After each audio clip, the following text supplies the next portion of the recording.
Collective. It's Sadi coming to you with the word of the day. All praise to the Most High God. Love to the Mother. Thank you. I really appreciate everyone who is tuning in. This is really our page. I come here to reflect on these messages that I wrote a while ago, and I hope that in my reflection and what I'm learning and what I'm sharing with you, and that everything, every day, y'all, that I speak is kind of eerie because it's like I made these themes and they're relevant today, that it's helping you like it's helping me. Today's word is release control.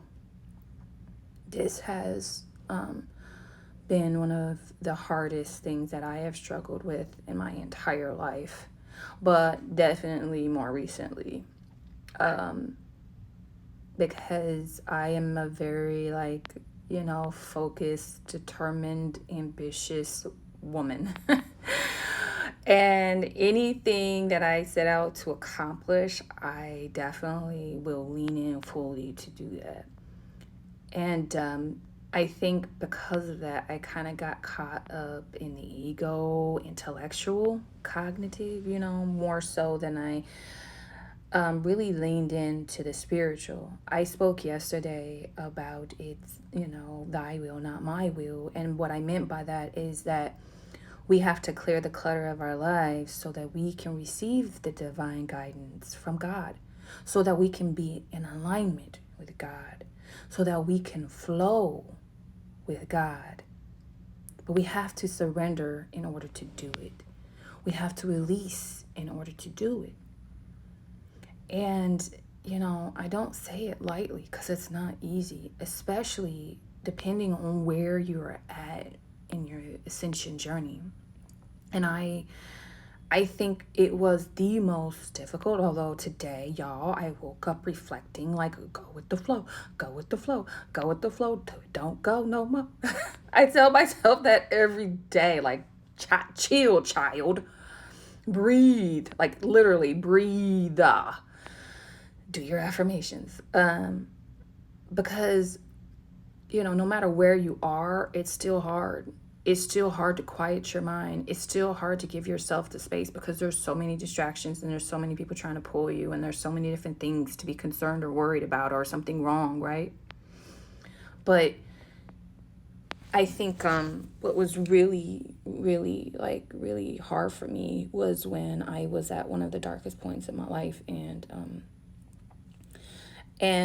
I felt like I had my back against the wall. I felt like I really didn't have a support system or anyone who really understood me. I mean, like, I really felt isolated. And I got to a point where I was just like, I don't know what's going to happen to me. And I think I've shared it in my previous messages. When I got to that point of darkness and I could see no light, is when God broke through. And God broke through, not, it happened because I released control. Because I kept trying everything my way.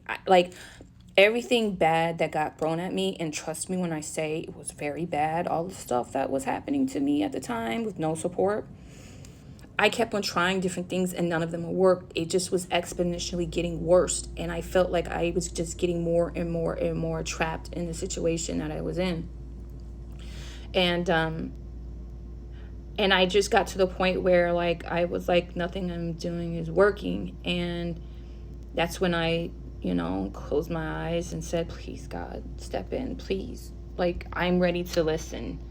I'm ready to not have it my way or what I think is my way or try to figure it out on my own. I'm going to be quiet. I'm going to meditate. I'm going to go ground in the morning and step out. I'm going to do Pilates. I'm going to do anything that's going to bring me to a closer point where I can hear you and I can focus and I can hear your instructions to help me get out of this dungeon nightmare mess that I put myself in. And I did, y'all. And the whole time my intuition was talking to me, I followed everything that was told of me when I was at my worst. because I knew it literally was like life and death at that moment. Like the end of, at least physically, like it was bad. And like I knew, like, and that's what I kept getting told by the Holy Spirit and by my guides. They were like, listen, don't, like you've got to really listen. And it was very critical that I tuned in, that I released control, that I let my navigation system really lead me, and I did everything that they told me to do, not understanding sometimes why they were telling me or why my Holy Spirit was telling me to do it. It didn't make sense sometimes. I was fearful of what I was getting told to do, because it took a lot of bravery and courage to like start seeking help from others, having to be vulnerable, enough to go seek help from people to help me out of the situation, having to tell other people what was really happening to me so that they would understand why I was doing the things that I was doing, and so that they could help me. Like, it was a lot. It was a lot. And like doing things that I knew other people wouldn't like in my life, that weren't the particular person that was doing the things to me. Like, and being judged, that was another thing, where I was following the directive of the Holy Spirit from my family and other people, but that didn't want to help me, but they sure did want to judge me. And I felt in those critical months, because they were like critical, there was like a certain 6-month period of time where I literally, like, it was like I asked, I did that call, that bat signal to God, and then God was like, I'm here, now freaking listen, GPS on, let's go. And so I just follow, and like I just kept on following. I never let up, and like every battle, every victory that was won, I was like, I'm doing it. I'm getting out of the hole. I don't think I'm still out the hole, y'all, though. I'm gonna have to I think I'm close. And I've come a long way since then. But like, I just have been listening and listening and listening and listening and being obedient to what I hear, following the directions that I give. Like, sometimes I'm stubborn, sometimes I take longer to do what's being told to me. But if something's told to me and I'm like, I'm gonna do it on my own time. Like this morning, okay, a little TMI. I woke up and I felt immediately I had to use the bathroom. And I sometimes, like, I heard, you need to go to the bathroom now, dear.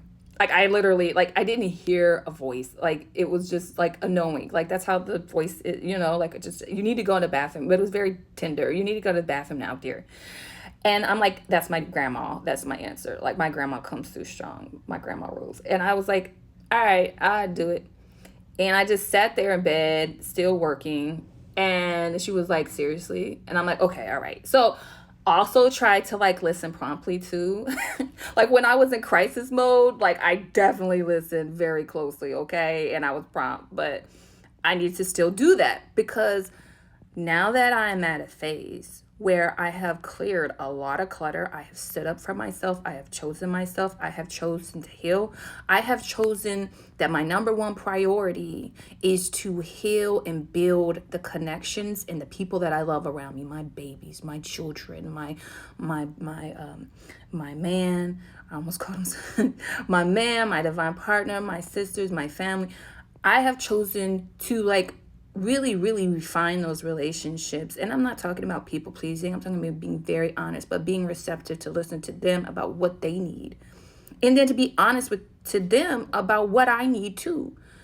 And so that is my number one priority: getting our land, establishing our family, setting us up for future, and then launching our businesses and launching our dreams and becoming the woman that I know I'm supposed to be, which is a spiritual leader, healer, practitioner, educator, friend, someone to laugh with, excuse me. Like, I'm ready to step into the abundance and receive it, but I still need to listen, like, a lot, because this time is critical in my journey.